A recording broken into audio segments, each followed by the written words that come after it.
feels in some of these interviews that are being done with the 2020 candidates that this question is kind of a litmus test, and the answer has a lot weighing on it. I think there's no question that's true. This is why Bernie Sanders is being called to account by a lot of members of the intersectional Democratic Party who are deeply concerned and upset with the idea that he would not endorse slavery reparations. Now, what's hilarious is that what Bernie has said is he said all sorts of bad things have happened to black folks in America, and the best way to get beyond that is with my socialist redistributionist schemes. And Kamala Harris basically agrees with that, but because she calls it slavery reparations and Bernie doesn't, this means that Bernie is insufficiently committed to the idea of race reparations in the country at large. It just goes to show you that race is the central issue for a huge swath of the Democratic Party, and the big dividing line is going to be which is more important, intersectionality or socialist redistributionist policies? Yeah, I mean, it's clear that these questions are going to be very central to the debate in the 2020 election. But one of the biggest questions, when they're asked this question is how, right? How exactly are you going to repay the debt of slavery, and who is going to repay the debt of slavery exactly? This is exactly right. And Bernie Sanders said this last night on CNN. I mean, I'm sounding like a Bernie supporter here, but the fact is that Sanders is clearer on this than Kamala Harris or Elizabeth Warren.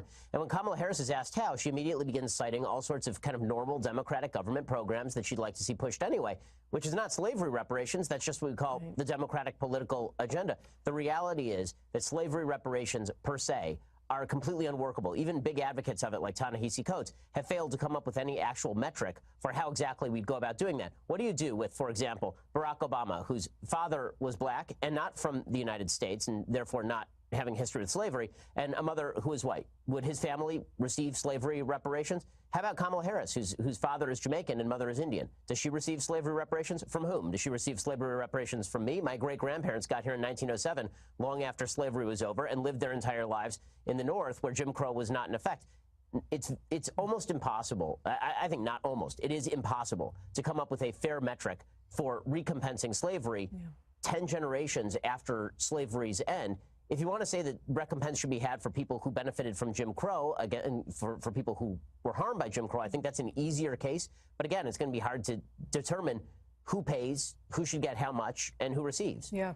And it amounts in the explanation that Kamala Harris gave.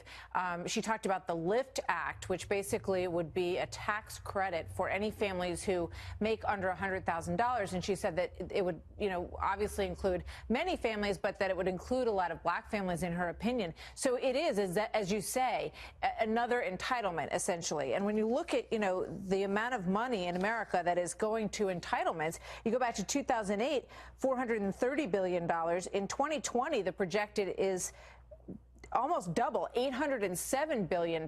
So it begs the question, if you continue to throw more money at the problem, what exactly does it solve necessarily? Well, this is exactly right. I mean, the war on poverty, which was launched in part to rectify a lot of the racial imbalances and evils that had been happening in the country, been manifest in America. We've spent tens of trillions of dollars in the war on poverty, and there's been no actual real receipt from that as far as the number of black people who have been raised from poverty by the war on poverty. Again, if you go back to the war on poverty, at that time, 20% of all black children were born into single mother families. Now it's upward of 70%. The black poverty rate is essentially the same now as it was back in 1970. That does not suggest that throwing money at the problem is a cure for whatever historic ailments have been exhibited on the black community. And not just that. The reality is that we now live in a time where legalized discrimination is not only illegal, but it is, for good reason, looked down upon, sneered at by virtually all Americans. And that means that the vast majority of decisions are in the hands of individuals. If we actually want people to rise in society of any race, what we need to be doing now is focusing on making sure the incentives are aligned so that people make the right decisions to bring themselves up out of poverty. Throwing money at the problem is not slavery reparations. In many cases, it is a way of ensuring that people have an incentive not to make the right decisions. You mentioned Bernie Sanders and his feelings about the reparations issue, but his way of sort of making up for that is doubling down on how bad the president is. Here he is in the CNN town hall. Watch this. This president is the first president in the modern history of our country who is trying to divide our people up based on the color of their skin, the country they were born in, their sexual orientation, their gender, their religion. And that is an outrage. Do you think that's true? Is there evidence to back up those statements? I mean, it's surely nonsensical on a purely objective level. The fact is that Barack Obama in 2012 had African Americans for Obama and Jews for Obama and gays for Obama. President Obama in 2012 basically decided that he was going to create an agglomeration of various groups associated by race, associated by sexual orientation, women for Obama by sex, and then he was going to stick all those groups together and hope that it was a majority. So the notion that dividing people along racial lines is anything new in American politics is simply not true. The notion that Trump is specifically doing that or openly doing that right now, I'm not seeing the evidence of it.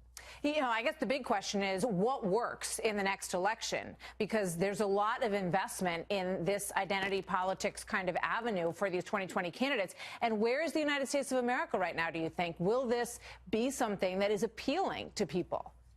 I don't think it's appealing to people. I think that's why Bernie Sanders has outsized popularity inside the Democratic Party. Kamala Harris came out the other day and she said that people should stop ripping on identity politics because it's a way of shutting down the debate. Identity politics itself is the way that people shut down the debate. They say that we can't have a reasoned conversation because I'm not a member of your group and you're not a member of my group. Well, then we can't have any discussion at all. Folks like Kamala Harris are very reliant on identity politics. Bernie actually is not, and it's why he has some advantages inside the Democratic Party primaries. He lost 3 of his top campaign lieutenants today, so we'll see where the campaign's going.